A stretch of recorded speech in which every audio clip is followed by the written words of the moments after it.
The first man that I contact with was Mr. Tomlinson when I came on the Ag Society.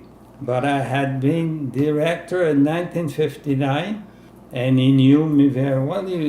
At the time, he was the secretary of the board. Mr. Parkinson was the Ag Society director then, president. And he turned out he had to go to the hospital because in Edmonton, and he passed away during the time there. And he was no longer with the society. I attended the funeral with Marcel Chevrette, who was a director when I came on the board. We were both director. He came out of his term, and I started from there from 1959. I was director for 27 years. The Ag Corral that was built, especially so that it lasts. And who made that possible is Mrs. Doreen Kuzma.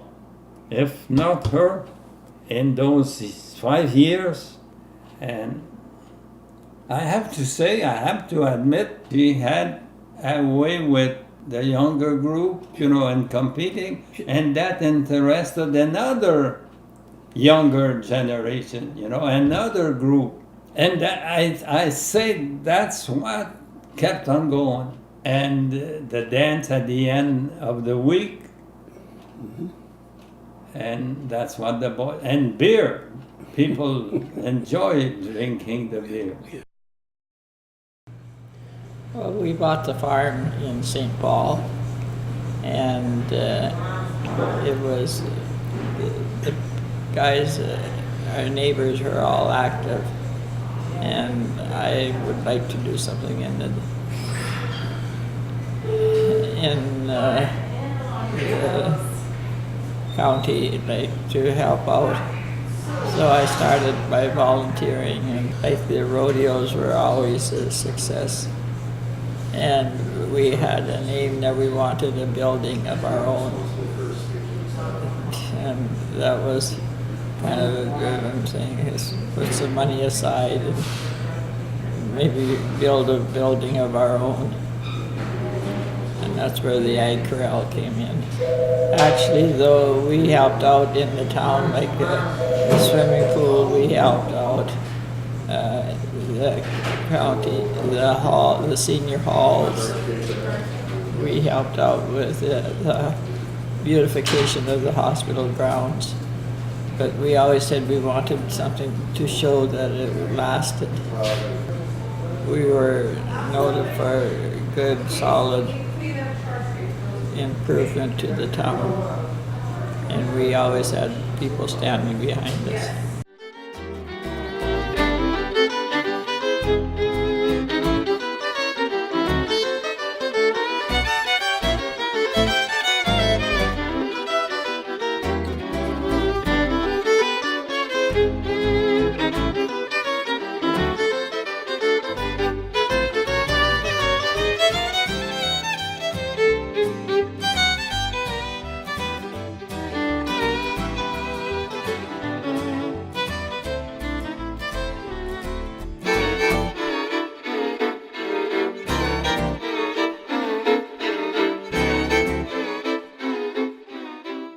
There's people that came out of town, for hockey, and they can't believe that we've got the 2 arenas, and he says, all those barns, it's all together, and there's parking, and they think it's super. We're lucky. We're just lucky that Andre and they kept going. Yeah. Because they were he was in there at the same time as my son was, Yeah. We put in a lot of hours. Oh, a lot of We had a lot of fun, though. We had a lot of fun.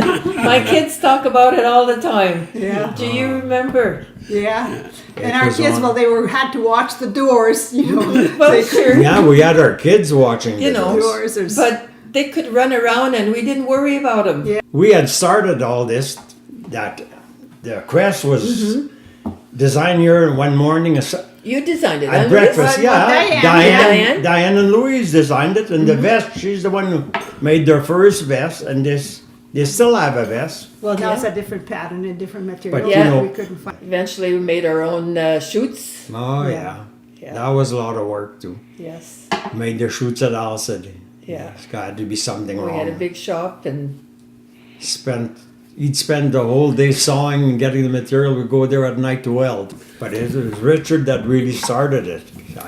He really was for rodeo. well, yes, he was. I- He had horses all the time in the riding Yeah. club. So the riding club. Yeah, the riding club. So I remember going to the riding club. Richard Charbonneau, Richard Gottenbus. You know, they were riding. We'd sit in the bleachers. The old bleachers were still there. Yeah. That was 1966, 1965 probably.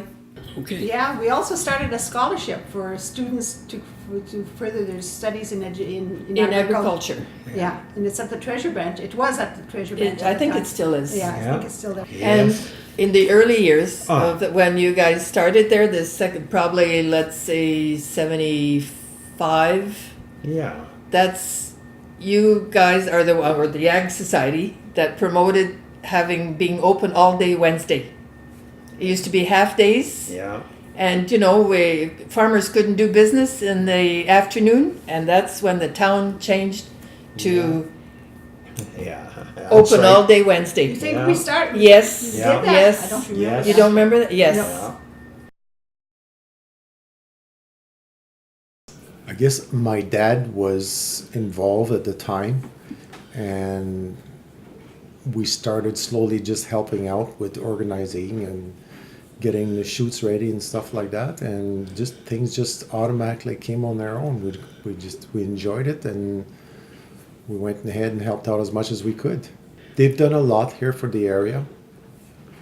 You know, they have scholarships out there, and they have other functions that were going on before that, you know, had they not been there, they wouldn't have happened, like your NEBA sales and other, probably 4-H. They helped out with 4-H a lot too. I think the parades, you know, for the kids and everything, it's always been a highlight because we've always got a nice, long, big parade, and everybody enjoys it. It brings in a lot of people. I remember at first approaching restaurants, they said, well, we don't get anything out of this, but I think, you know, you put out the specials and people will show up. It's up to you to bring the people in. The people are in town, so bring them to your business. I know some of the functions that we really enjoyed at the time was, like, we used to have the tractor pulls and stuff like that, more agricultural, you know, rather than rodeo, was more agricultural. Yeah. And it would be nice to see some of that come back. Maybe not necessarily the tractor pulls, but that type of thing that would involve the farmers. I know when I was involved, we had bankers, RCMP, we had just about everybody in there, which was nice, you know, because it gives you different ideas too.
I do recall when we first moved here from Manitoba.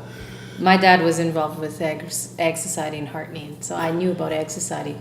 But when we first moved here, we had a young family, and they invited us to a nice barbecue out at somebody's lake lot and asked us to become members. And we said, no, we're not ready for that. So that's back in the 80s. So when Leo left John Deere and joined, and, you know, was hired on at the county, one evening the doorbell rang and Andre Chamberlain was there, and he just wanted to give a thank you to Leo for the years of service that he had done for their family at John Deere. And so we sat around the table and had a nice evening visit and reminisced about various things. And at the end of the evening, they were getting up to go, and they said, "Oh, by the way,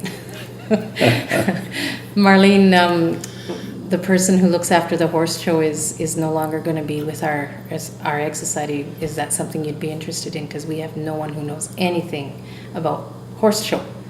And I said, "Oh my goodness, I've never run a horse show. I've competed, but I've never been on the other side." And "Oh, I don't know." And they said, "Well, we have no one."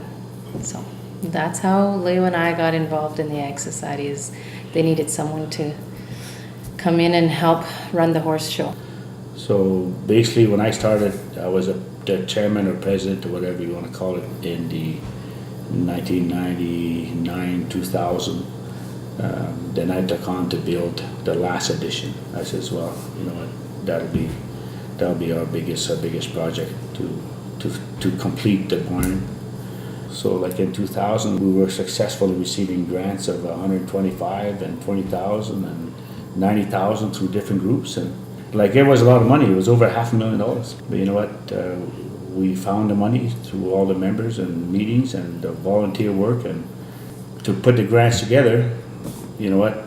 Like we didn't do it ourselves. Like Diane. Diane was a working force there for sure. Diane Bella and Doreen Kuzma, and I just happened to be the guy that was a president at the time. And like the town of St. Paul were tremendous in not charging us rent for the rec center and for the arena or to hold our rodeos and all those other functions and cleaning the arena and everything else. You know what? If it wouldn't be for the town of St. Paul and the county of St. Paul, you know what? This group would not been as successful as they were. Yeah. There is no doubt. Like my dream, or you know, is that the Ag Society just keeps getting stronger. Like it's one of the Ag Society puts on one of the bigger events in the town of St. Paul, and has been doing it for so many years. You know what? The town of St. Paul loses this big event with the rodeo and with the parade. Like it's huge. Like it's a reunion for all families. You know what? There's people that come here like this town is rocking for a week. Yeah. And you know what? Most of those people don't even go to the rodeo. Like they come here for the parade, for family events. You know, a lot of younger people go to the beer fest, but a lot of these people just come to St. Paul because it's a big weekend and it's just a big visit. And the Ag Society, I think, just helps to just bring a reunion every year for the town of St. Paul.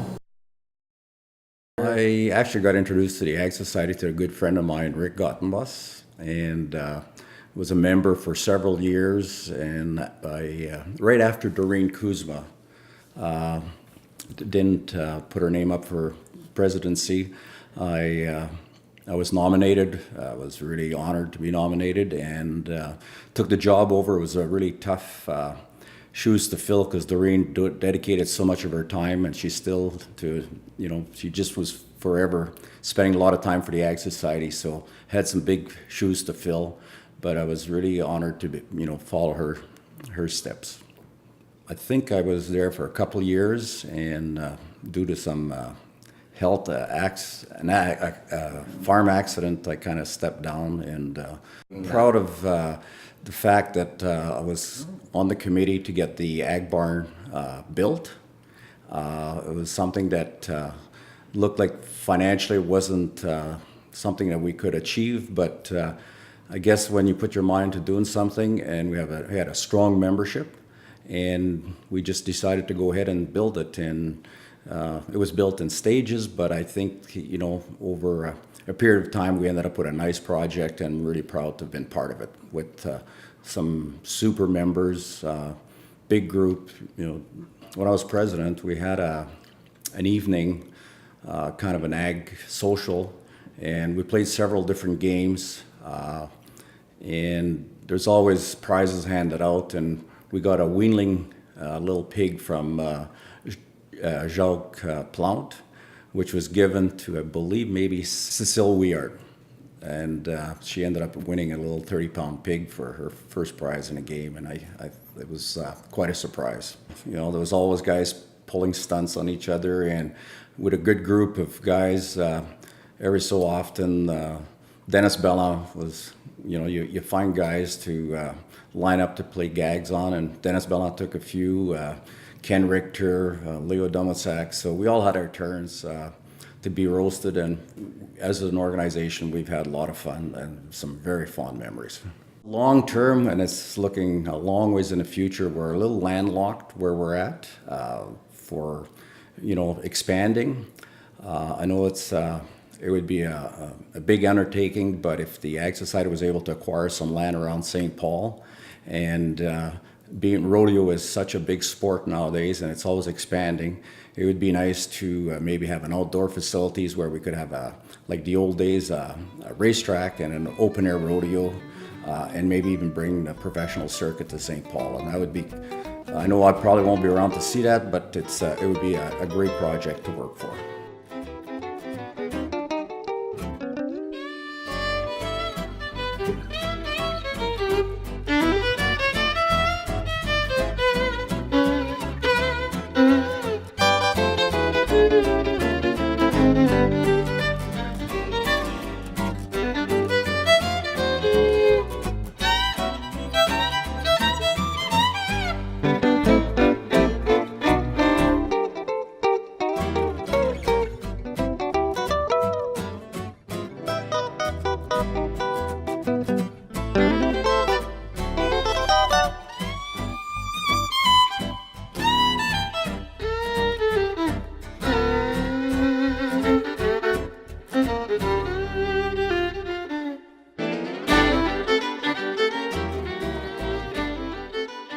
Well, I guess a long time ago now, we got involved with it. I guess a few of my friends decided that maybe the Ag Society had some value that we could give towards the town, so we got together, and a few of us, and went down to the Knights of Columbus Hall, which isn't there anymore, right across from the town office, and started back up. And that year I was president of it, and we got going, had some really good people around to help out, and that's how I really started getting involved in it.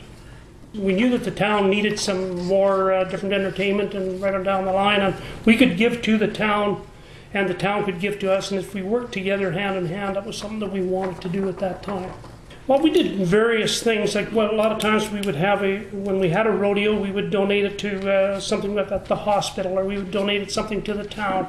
There was always something going back. It wasn't kept in our bank account until the later years when we decided to build this type of facility. But prior to that, any monies that we made went back into the town, so it was our contribution back from the country people to the town. When you look at it, our first rodeo when we put on cost us $3,500 for stock. And to put that same rodeo on today, even if you weren't going with the finals, would be somewhere around the $15,000, and that's just quite a jump. And with the finals here today, it costs a lot more than that, and it also takes a lot more volunteers than what we had in those days, but we still had really, really, really good help. One of the things that really, when I think back about it, and I've got some pictures, and I was kind of going through a few of them there the other day, and we used to have the wild cow milking, and the wild cow milking was a bunch of Brahma cross heifers and first calvers, and probably the toughest things you ever did see. I think that the crowd loved to see. The crowd likes blood. I mean, they just like people getting bounced around and hurt, and it doesn't matter. I guess way back when the Romans were doing it to the Christians with the lions, they liked it that way. And I mean, it's no different today. The tougher it is, the more the crowd wants to be there. And the Ag Society has done more for this community than I do believe any other organization in town, and is still doing it. When you take a look around, you see what is happening in this town during the year, what entertainment, what attractions are bringing people to town. There is no better attraction than the finals rodeo, or the rodeo, even the rodeo that we had here years ago without having the finals. It brought people to town. We've got one of the largest parades in the country. I mean, it is just unbelievable. When you talk to people around, they say, man, this is just a good time. And everybody comes down to it because they really like being in St. Paul for the rodeo. So I would say that, yeah, that it's the thing that helps the town out. And I think every merchant out there should thank the Ag Society big time. For the simple reason is it is their Christmas when they get people come to town. Well, if you go back to 1972 or 73, there was 6 community members that were wanting to get the Ag Society active and going again. And Richard Gottenbus, Elsa Ertzebis, Roger Plount, Frank Schwingler, Helmut Newman, and my dad, John Chamberlain, were the 6 founding members back in '72 that got kick-started this Ag Society. And I was 10 or 11 back then, and I was where my dad was, so we just chomped in with full bore. So as young kids, I started off chasing calf roping calves and steer wrestling calves through the time shoot event, and did mutton busting and a few different things over the years with Joe Plount and Daryl Kuzma and my brother Dennis, and we were all involved that way. Before we went to the LRA finals, and we used to have our little 3-day rodeo. On Saturday afternoon, we always had the little mutton busting. And all the little kids from the crowd used to come out and ride the sheep, and I thought they were really always had big smiles on their face and enjoyed it a lot. So that is one of the little things. And I know the tractor and truck pulls really brought a lot of people to town too, because there was lots of people that you were able to enter your truck and your farm tractor out in before the parking lot was paved on the south side of the Clancy Richard Arena. So Saturday afternoon after the parade, we'd always have the truck and tractor pulls out, and that brought lots of people to town because that was something else that people were kind of excited about. In my opinion, for what I know now, the Ag Society is, to me, the cornerstone of this community. If you look back at all of your pioneers in this community, these are names that are still here today. Some not mentioned, Daryl Kuzma, and there was other family members. Louis Jubenville was another very much involved in the community, and also the Leon Fontaine's family, Clem and Romeo Fontaine, were very much involved in the Ag Society. So a lot of the town fathers are still involved in this community today. So to me it is a very important part of our community.